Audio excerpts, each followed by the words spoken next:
तुमचा दाऊद तर आमचा गवळी. बाळासाहेब ठाकरे साहेबा गुन्हेगाराला मांडीला मांडी लावून बसवणं हे शिवसेनेचा तत्वात बसत नाही अशी भूमिका घेतली. पण मग आधी बाळासाहेबांना आमचा गवळी असं विधान का केलं होतं ते कला मार्ग नाही. असो, पण बाळासाहेबांच्या त्या सडेतोड भूमिकेनंतर अरुण गवळी आणि बाळासाहेब यांच्यात नवं वैर सुरू झालं होतं.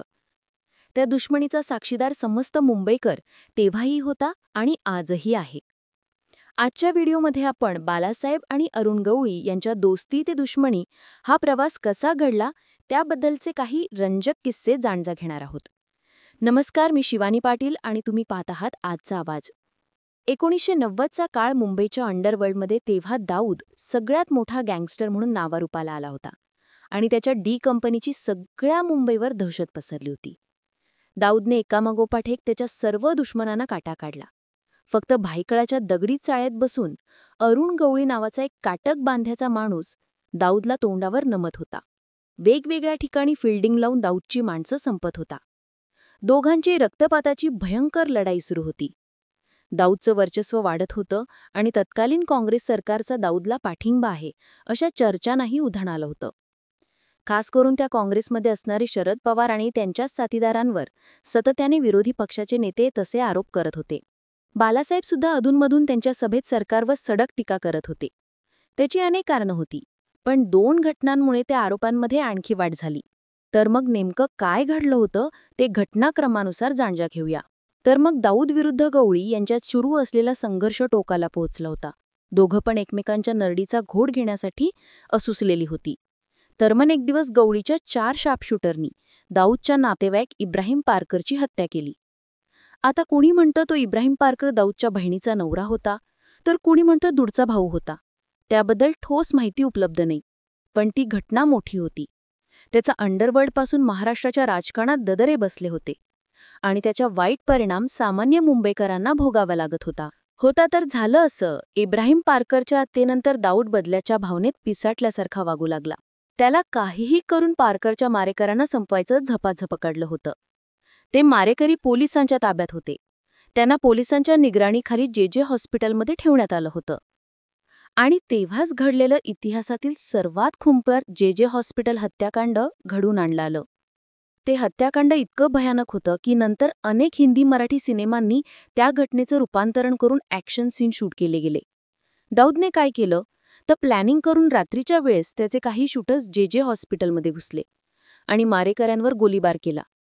त्या गोळीबारात गवळी गँगचा मुख्य शूटर शैलेश हलदानकर आणि 2 पोलीस कॉन्स्टेबलची हत्या झाली.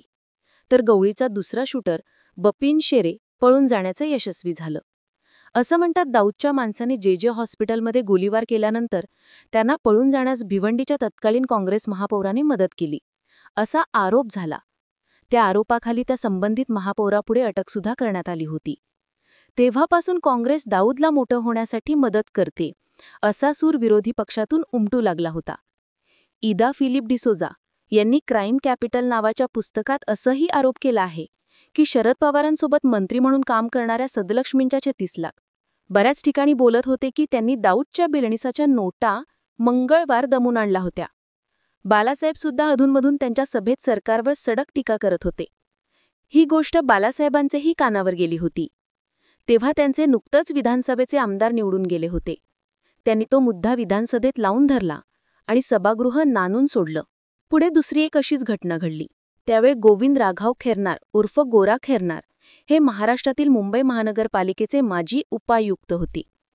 उपायुक्त पदावर असताना त्यांची बुलडोझर म्हणून ओळख तयार झाली होती, कारण त्या काळात गोरा खेरनार मुंबई भागातील बेकायदेशीर वास्तूंवर आणि अतिक्रमण करणाऱ्या फुटपाथवरील विक्रेत्यांवर धडाधड कारवाई करायचे. एकदा त्यांनी दाऊदच्या मालकीच्या एका अनधिकृत बिल्डिंगवर बुलडोझर चालवला. त्या बिल्डिंगचं नाव होतं मेहंजीबीर, जे की दाऊदने त्याच्या बायकोच्या नावावरून ठेवले होते.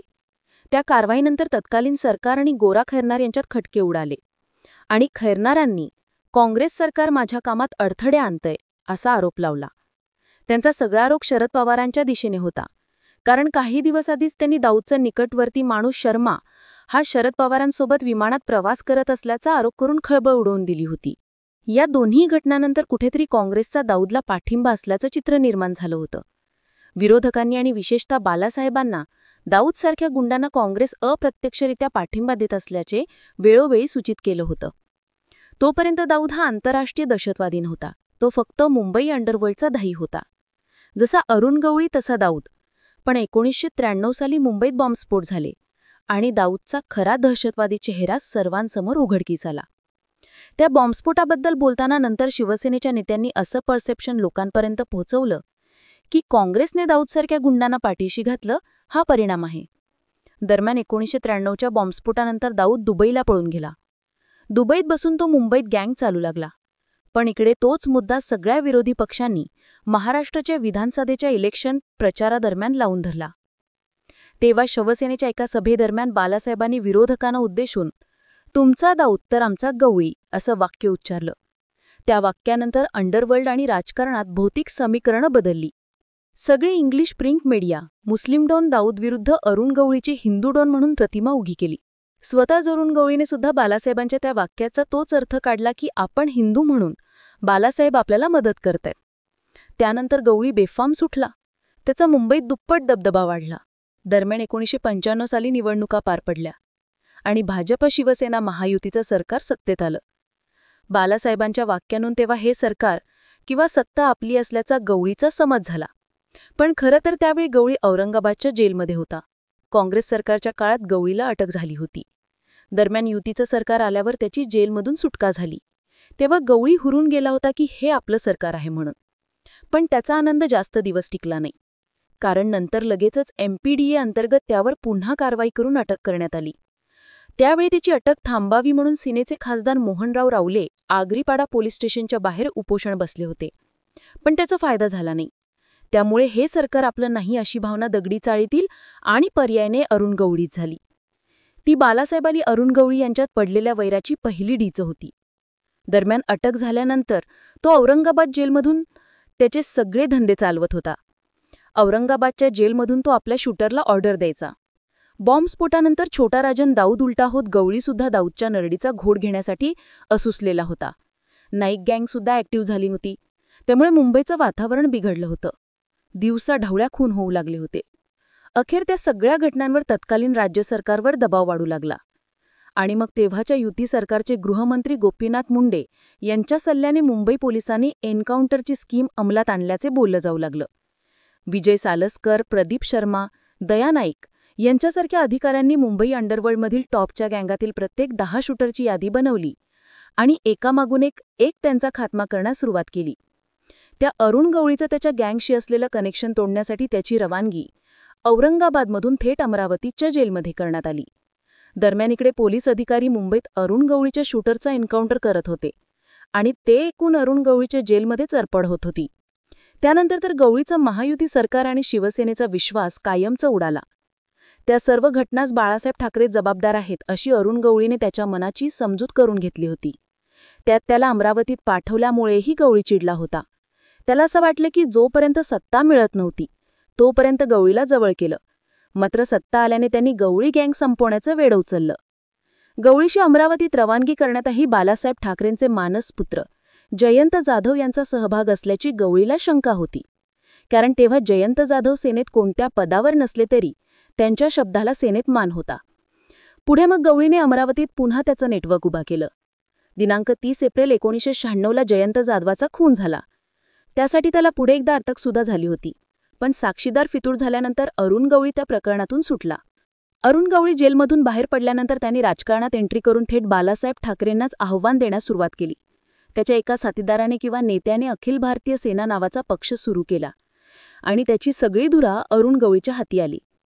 तो संघटनास्थळी मुंबईच्या विविध ठिकाणी आपल्या पक्षाच्या ब्रीदवाक्यासह बोर्ड लावले जात होते. त्याचा अर्थ असा होता की नवू भिंदणी, नवू मतवांता, नवू मतदाता, नवू गवळी वाता या गोष्टीबोळी सगळी मुंबईत त्या लेत्यात येत होती. पण चित्र चांगलं दिसत होतं. रेतेकचा काळ खडवायचा होता. भुलांचा ऐकायचा होता. त्यामुळे मेन मुंबईमधून भारतीय सेनेतर्फे भव्य मोर्चा काढण्याचे प्लॅनिंग झालं. त्या काळात सेनेच्या स्थानिक कार्यकर्त्यामधून थोडासा असंतोष निर्माण झाला होता. त्यामुळे शिवसेना शाखेतील तरुणांनी गवळीकडे जाण्यास पसंत केलं आणि गवळीचा पक्ष पुढे जाऊन शिवसेनेच्या जवळ जाऊ शकतो असं शिवसेनेच्या नेत्यांची भावना होती. त्यांनी तसं थोडंसं टोलणं म्हणेल अशी भूमिका घेतली. अखिल भारतीय सेनेने 3.5 लाखांहून अधिक लोकांना पक्षाचे सदस्य करून घेतलं होतं. बऱ्याच ठिकाणी मुंबईत शिवसेनेच्या शाखांवरील बोर्ड काढून तिथं गवळी घेत पक्षाचे बोर्ड लावण्यात येत होते. लोकांची अशी धारणा झाली की लवकरच अखिल भारतीय सेना मुंबईत शिवसेनेची जागा घेईल. पण 4 ऑक्टोबर 1997 रोजी अखिल भारतीय सेनेचा मेंदू म्हणून वाटचाल करणाऱ्या जितेंद्र दाभोळकरची हत्या झाली आणि एकाच झटक्यात अखिल भारतीय सेनेची सुसाट चालीभूत झाली. बुलेट ट्रेन पटरीवरून खाली उतरू लागली. तिथे पुढे अखिल भारतीय सेनेला म्हणावं तेवढा प्रगती करता आली नाही. पुढच्या काळात गवळी हा विषय फक्त दगडी चाळेपुरता मर्यादित राहिला. 2004 साली तो लोकसभा इलेक्शनला उभा राहिला होता, पण त्याचा पराभव झाला. दरम्यान लगेचच पुढे विधानसभेत उभा राहिला आणि त्यावेळी तो पहिल्यांदा आमदार झाला. पण नंतर कमलाकर जामसंदेकर यांचा शिवसेना नेत्यांचा खून झाला आणि त्यासाठी अरुण गवळीला जबाबदार धरता येणं आलं. पुढे त्या हत्येमध्ये त्यांचा सहभाग असल्याचे सिद्ध झालं आणि गवळीला जन्मठेपेची शिक्षा मिळाली.